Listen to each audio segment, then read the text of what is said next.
vient de l'apprendre. Une deuxième personne a été arrêtée dans cette attaque peu après 17h qui a fait au moins 13 morts et 50 blessés.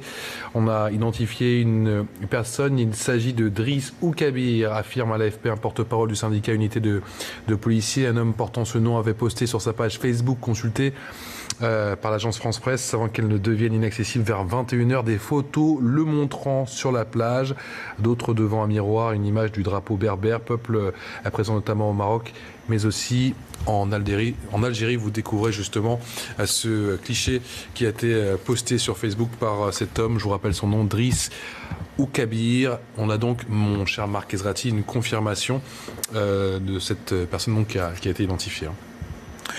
Je dis, si la personne est effectivement française, automatiquement, ce soir, là, dans les minutes qui vont venir, le parquet de Paris va se saisir de l'enquête. Et je voudrais ajouter là-dessus, donc il y a une petite confusion sur le fait de savoir s'il est français ou marseillais, car la télévision espagnole indique qu'il est originaire de Marseille, mais la presse écrite, en l'occurrence El País, oui, le met comme quelqu'un qui est né dans un village marocain et qui ensuite s'est installé dans la localité de Ripoll en Catalogne. Alors cela n'exclut pas un passage par Marseille, bien sûr, mais ce n'est pas encore tout à fait clair dans quelle mesure aurait-il été citoyen français.